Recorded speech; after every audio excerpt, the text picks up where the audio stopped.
From the national newsroom of the Canadian Press, I'm Lisa Laporte. Advocates for Palestinians are urging Ottawa to do more for a deteriorating humanitarian situation in the Gaza Strip. They say the release of Israeli hostages in October hasn't stopped preventable deaths and violence in Gaza. They say the October ceasefire has only moved attention away from the suffering as Israel restricts the delivery of medical equipment and tents. Doctors for Humanity co-lead Catherine Clays says there are grim scenes playing out in medical clinics across the territory. I've talked to surgeons and nurses returned from Gaza who've worked in other conflicts. Never have they experienced the absence of supplies that they experience in Gaza. There's zero stock for antibiotics and surgical equipment, the lack of soap to wash hands, the lack of bleach to wash blood from the emergency room floor, the lack of anesthetic for cesarean sections and amputations. The world's major famine monitoring organization declared last Friday the food situation remains critical in Gaza and famine conditions could be reached by mid-April. It'll be a frigid Christmas for Western and Northern Canada. Cold warnings are in effect for parts of Manitoba, Alberta, and Saskatchewan, with some areas expected to see temperatures drop to -50 in some areas with the wind chill.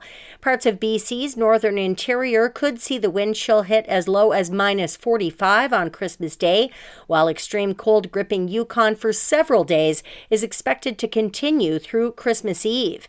Environment Canada says central Alberta could get between 10 to 20 centimeters of snow by Christmas morning. 3 people are dead after an explosion in Moscow that comes just days after a car bomb killed a high-ranking general in the Russian capital. An investigative committee spokesperson says 2 police officers were among the dead, noting the officers were approaching a suspicious individual when an explosive device went off. A new Leger poll suggests just over a third of Canadians are optimistic that 2026 will be better than 2025.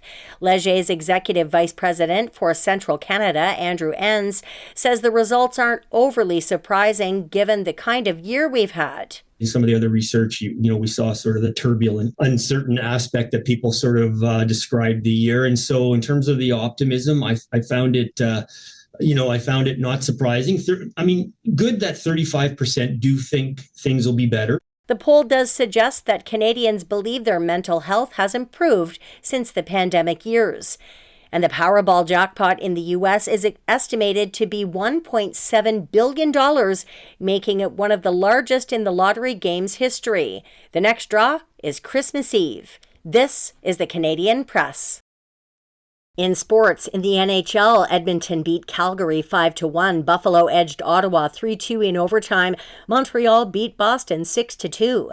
Toronto Maple Leafs general manager Brad Treliving is throwing his support behind head coach Craig Berube as the team finds itself in last place in the NHL's Atlantic Division. Treliving talked to media ahead of Tuesday's game against the Pittsburgh Penguins. I want to make it clear, I support Craig fully, right? I know when you go through tough stretches, whether it be the coach, the manager, that's part of the business, right? I think I did a press conference, whenever it was, I think it was after 30 months ago, right? And, one of the narratives coming out there is a disconnect between the coach and there isn't a disconnect.